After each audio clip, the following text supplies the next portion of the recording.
দেখেন সাদ্দাম, যখন এই যে আজকে ছাত্রলীগের প্রতিষ্ঠা বার্ষিকী একদিকে যেমন আপনারা উদযাপন করছেন আপনাদের মতো করে, এই সময়ে বাংলাদেশে বিভিন্ন অঙ্গনে সবচেয়ে আলোচিত যে বিষয়টি হলো এই মুহূর্তে, সেটা হচ্ছে যে ছাত্রলীগের অভ্যন্তরে শিবির এতদিন নানান ভাবে ঘাপটি মেরেছিল, তাদের যে এই অনুপ্রবেশের বিষয়টি, এইটি কিন্তু এখন বিভিন্ন মহলে খুবই আলোচিত হচ্ছে। এবং দেখা যাচ্ছে যে শিবিরের বিভিন্ন কমিটি ঘোষণার পর খোঁজ নিয়ে জানা যাচ্ছে যে সে একসময় ছাত্রলীগের পদে ছিল বা ছাত্রলীগের কর্মী ছিল।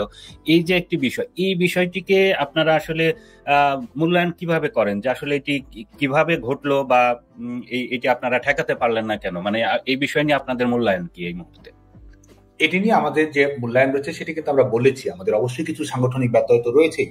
আর একই সঙ্গে এই স্বাধীনতা বিরোধী যুদ্ধাপরাধের দায়ে অভিযুক্ত এই মৌলবাদী সংগঠনটির যে কর্মকৌশল রয়েছে, সেই কর্মকৌশলের কথাও কিন্তু আমরা বলেছি যে ইন্ট্রেন্স ইন ডিসগাইজ, এক ধরনের অনুপ্রবেশের মাধ্যমে ছদ্মবেশ করা। সেটি শুধু মাত্র কিন্তু বাংলাদেশ ছাত্রলীগ নয়, আমাদের সামাজিক সাংস্কৃতিক সংগঠনগুলো হোক, আমাদের অপরাপর প্রগতিশীল ছাত্র সংগঠনগুলো হোক, সকল ক্ষেত্রেই কিন্তু এক ধরনের ছদ্মবেশের মাধ্যমে অনুপ্রবেশ করা, এটি তাদের সাংগঠনিক রীতি এবং বৈশিষ্ট্যে পরিণত হয়েছে।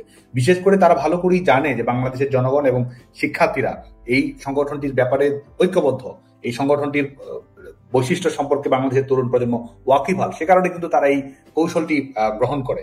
যে একই সঙ্গে আমাদের বাংলাদেশ ছাত্রলীগ উন্মুক্ত গণ ছাত্র সংগঠন হিসেবে আমাদের স্ক্রিনিং প্রসেসটি স্বাভাবিকভাবে উন্মুক্ত থাকে। শিক্ষার্থীরা যারা আমরা উদার মানবিক গণতান্ত্রিক মূল্যবোধে বিশ্বাস করে, জাতির পিতা বঙ্গবন্ধু শেখ মুজিবুর রহমান যে সংগ্রামকে এগিয়ে নিয়ে গেছেন, মানব মুক্তির যে স্পিরিটটি ছড়িয়ে দেওয়ার চেষ্টা করেছেন, সেটির রিফ্লেকশন ঘটানোর জন্য আমাদের সংগঠনের প্রক্রিয়াটি কিন্তু উন্মুক্ত থাকে।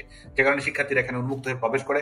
কারণ শিক্ষার্থীরা একই সঙ্গে শিক্ষার্থীদের মননশীলতা, শিক্ষার্থীদের মধ্যে রাজনৈতিক অঙ্গীকারের প্রতিফলন ঘটানো, স্কুলিং এর মধ্য দিয়েও কিন্তু বাংলাদেশ ছাত্রলীগের নেতা কর্মীদের যেতে হয়। এটি একটি বিষয়। সে আমাদের অবশ্যই কিছু দুর্বলতা ত্রুটি বিচ্যুতি রয়েছে।